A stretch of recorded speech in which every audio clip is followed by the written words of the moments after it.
Dear students, we are studying about the Mughal Empire. Yesterday we had completed how Mughals had established their empire in India. The first battle of Panipat was fought between Ibrahim Lodi and Babur in 1526. After that, Babur captured the throne of Panipat and founded the throne of Mughal dynasty.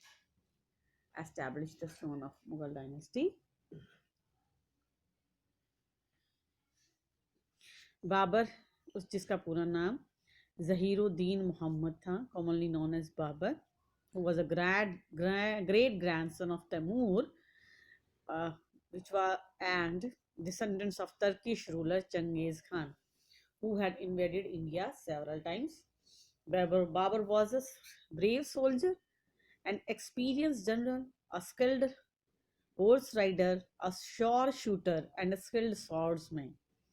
इन उसकी इसी खूबियों की वजह से वो भारत की सत्ता को हासिल करने में कामयाब रहा।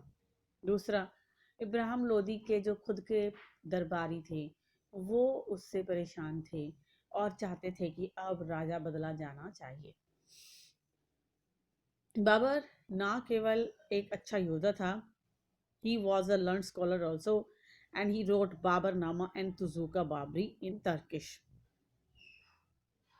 After his death in 1530, Humayun became the ruler of Delhi. Nasiruddin Muhammad Humayun, the eldest son of Babur, faced innumerable difficulties to retain the Mughal Empire. Humayun को जो गद्दी मिली वो कांटों का ताज था, क्योंकि खजाना खाली था, खुद उसके भाई उसके शत्रु थे, और दूसरा वो अफीम का आदी था, यानी कि उसे नशे की लत थी। इसकी वजह से उसकी जो मुसीबतें थी वो और भी ज़्यादा बढ़ गई। एक अफगान सैनिक जिसका नाम शेरशाह सूरी था, उसके साथ हुमायूं का युद्ध हुआ 1540 में, और उस युद्ध में हुमायूं की हार हुई और उसे जान बचाने के लिए ईरान भागना पड़ा। 15 साल बाद हुमायूं ने वापसी की 1555 में। 55 से 56 तक हुमायूं शासक रहे। 1556 में अपने लाइब्रेरी की सीढ़ियों से उतरते हुए उनका पैर फिसला और उनकी मृत्यु हो गई। उसके बाद हुमायूं की जब मृत्यु हुई तो उनका बेटा जलालुद्दीन मोहम्मद अकबर, उनकी उम्र बहुत ही कम थी, वो जस्ट 13 वर्ष के थे, और यानी कि आप लोगों की उम्र के थे जो 7th क्लास के स्टूडेंट्स होते हैं। और उसके बाद वो अकबर जो है उन्हें मुगल साम्राज्य का ताज पहना दिया गया। Jalaluddin Mohammad Akbar ascended the throne at the age of 14 years under the guardianship of Bairam Khan. Akbar को अपने गुरु बैरम खान के नेतृत्व में गद्दी सौंपी गई। The position of Mughals was not very strong in India. मुगलों की स्थिति बहुत ज़्यादा मजबूत नहीं थी। Hemu Vikramaditya had defeated the Mughals and captured the Agra and Delhi. Hemu जो कि उस समय एक हिंदू शासक था, उसने आगरा और दिल्ली की गद्दी पर अपना कब्जा कर लिया था। तो हेमू और अकबर के बीच पानीपत में 1556 में दूसरा बैटल हुआ। In the second battle of Panipat, the Mughals, under the leadership of Bayram Khan, defeated Hemu in 1556. Bairam Khan के नेतृत्व में 1556 में पानीपत के दूसरे युद्ध में मुगलों ने हेमू को हरा दिया। हेमू युद्ध जीतने ही वाला था, आखिरी समय था और वो अपनी विजय के बिल्कुल नज़दीक था। उसका ये आखिरी निशाना था। अगर ये कामयाब हो जाता तो हिंद भारत से मुसलमानों के या मुगल साम्राज्य की का अंत हो जाता और देश की दशा कुछ और होती। लेकिन अंतिम समय में एक भाला आकर हेमू की आंख में लगा और उसके लगते ही हेमू निढाल हो गया और यहीं से ही भारत के भविष्य का तख्ता पन्ना पलट गया।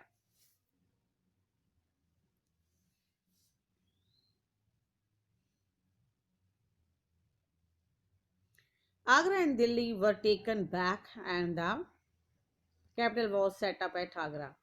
आगरा और दिल्ली वापस हासिल कर लिए गए और आगरा को राजधानी बना दिया गया। This made Bairam Khan enjoy a position of respect and power.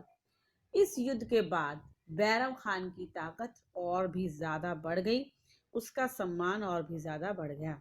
But slowly differences developed between Akbar and Bairam Khan. लेकिन जैसे जैसे समय बीतता गया, महामंगा का वर्चस्व बढ़ता गया, जो कि अकबर की दाई माँ थी, और उनमें और बैरम खान में 36 का आंकड़ा था। 1560 में धीरे धीरे बैरम खान और अकबर के बीच का फासला बढ़ता चला गया। 1560 में बैरम खान को जबरदस्ती मक्का की यात्रा पर भेज दिया गया, लेकिन रास्ते में से ही ये खबर आई कि बैरम खान की हत्या हो गई है, but was assassinated on the way. लेकिन रास्ते में ही उनका कत्ल कर दिया गया। ये साजिश थी महामंगा की। उन्होंने अकबर को तैयार किया कि वो बैरम खान को रिटायर कर दें और उन्हें मक्का की यात्रा पर भेज दें।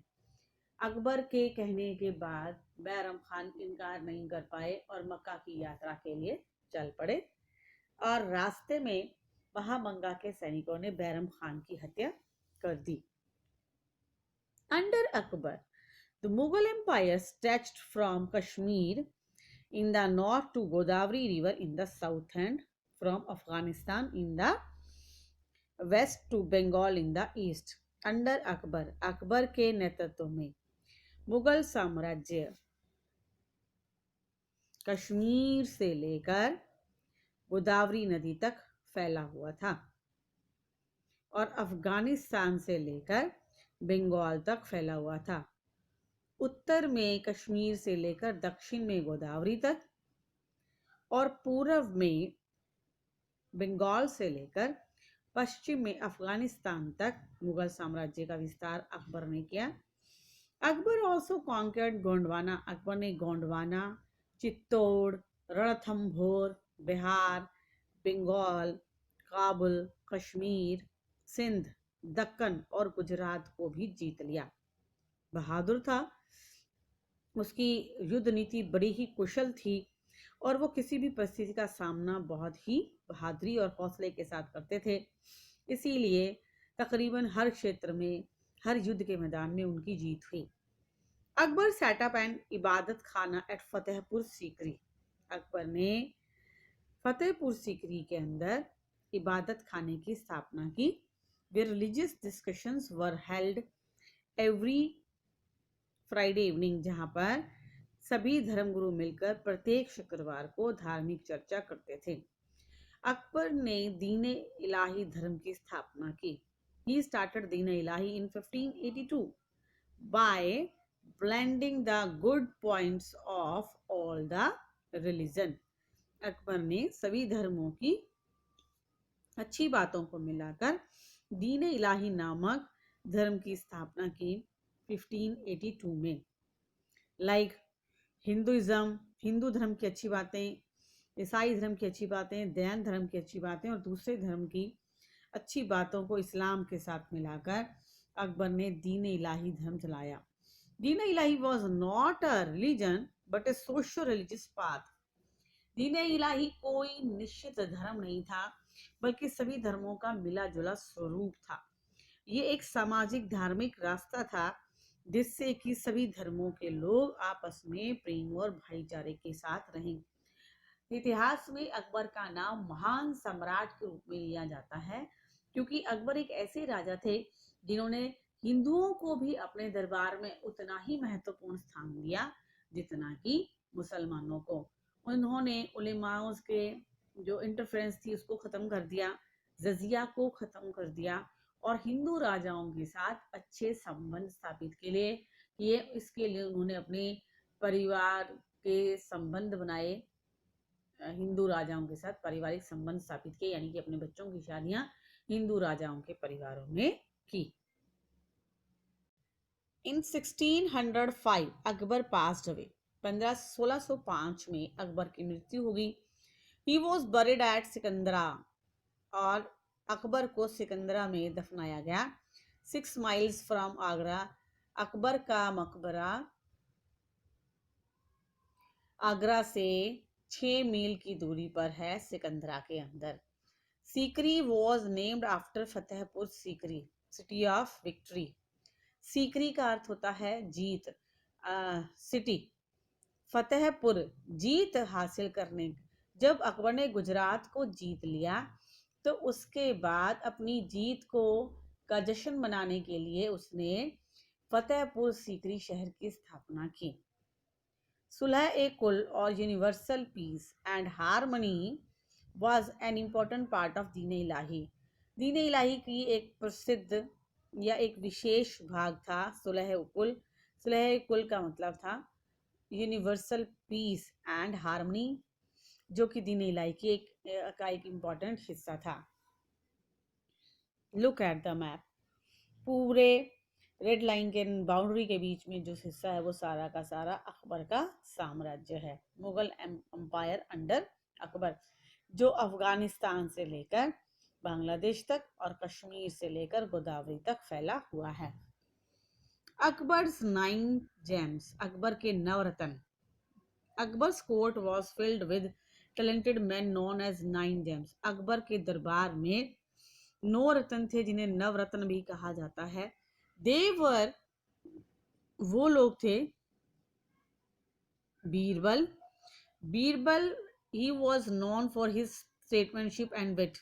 बीरबल अकबर के दरबार का एक मस्करा था जो अपनी हाजिर जवाबी के लिए जाना जाता था। हमने बहुत सारे किस्से सुने हैं अकबर और बीरबल के। Abdul Rahim Khan Khana, he was son of Bairam Khan. Rahim Bairam Khan के बेटे थे। He wrote poetry in Hindi. Abdul Rahim ने हिंदी भाषा के अंदर बहुत सारी कविताएं लिखी। His dohas are recited in India even today. उनके दोहे, रहीम के दोहे आज भी भारत में पढ़े जाते हैं। अबुल फजल, अबुल फजल अकबर के दरबार के प्रमुख विद्वान थे और इतिहासकार थे। उन्होंने अकबरनामा और आईने अकबरी लिखा। अकबरनामा का एक वर्जन है और आईने अकबरी के 2 वर्जन है। Faizi, he was brother of Abul Fazal. Abul Fazal के भाई थे Faizi.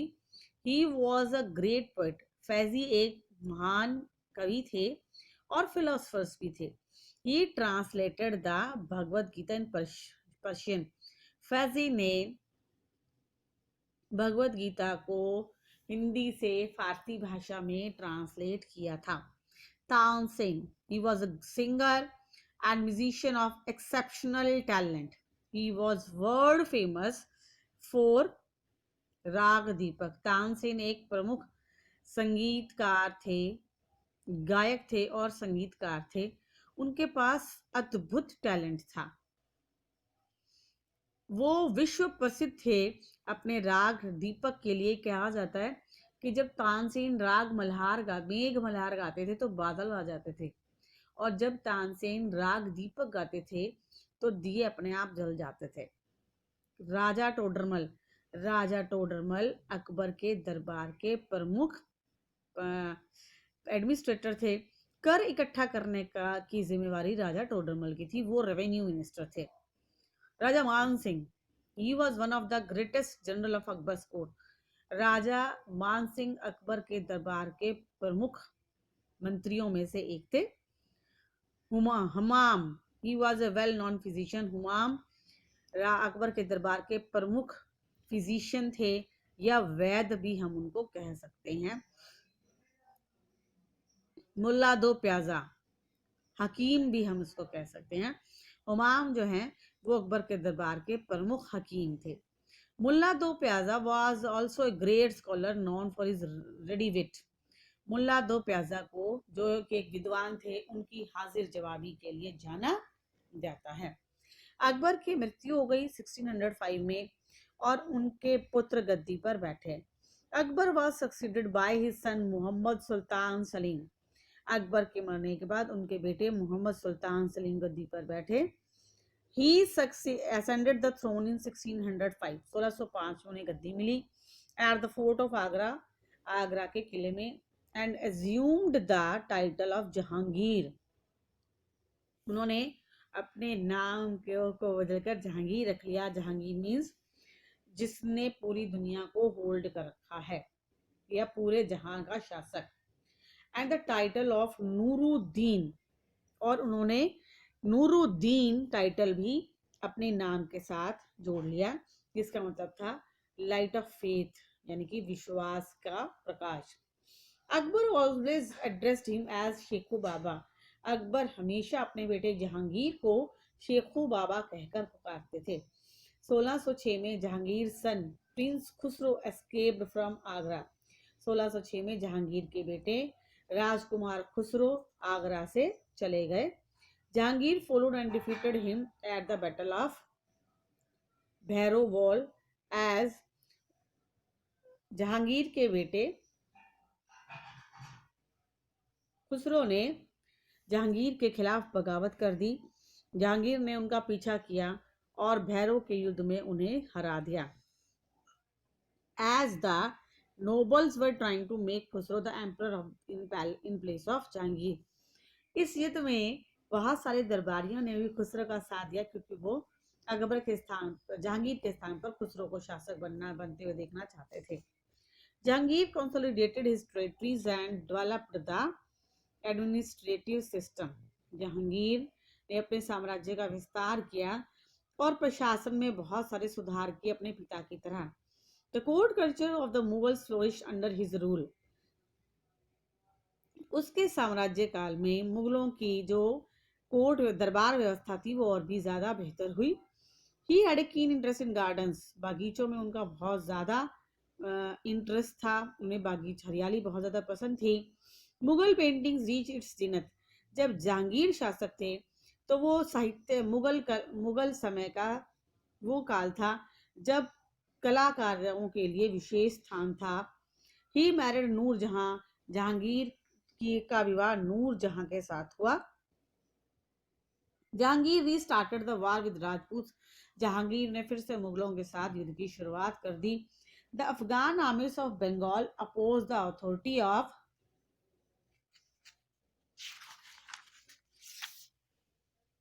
the Mughals. The disturbance in the Deccan could not be controlled. Jahangir Deccan के डिस्टर्बेंस को कंट्रोल नहीं कर पाए, वहां पर लगातार बगावत हो रही थी। जहांगीर डाइड इन 1627 में जहांगीर की मृत्यु हो गई ड्यू टू एक्सेसिव ड्रिंकिंग, बहुत ज्यादा शराब पीने के कारण। And his son Shah Jahan succeeded the throne, और उनके पुत्र शाहजहां गद्दी पर बैठे। Jahangir was able to conquer the fort of Kangra where even Akbar had not succeeded. Jahangir की सबसे बड़ी उपलब्धि जो कही जाती है वो ये कि कांगड़ा का किला जीतने में भी जहांगीर कामयाब हो गए थे। ये वो किला था कि अकबर के बहुत सारे प्रयासों के बाद भी जिसे अकबर जीत नहीं पाए थे। तो इस कारण से अकबर अपने पुत्र शेखू बाबा का बहुत ज्यादा सम्मान करते थे, क्योंकि उन्हें लगता था कि जिस क्षेत्र में अकबर कामयाबी हासिल नहीं कर पाए थे उस क्षेत्र में भी शेखू बाबा ने कामयाबी हासिल कर ली है।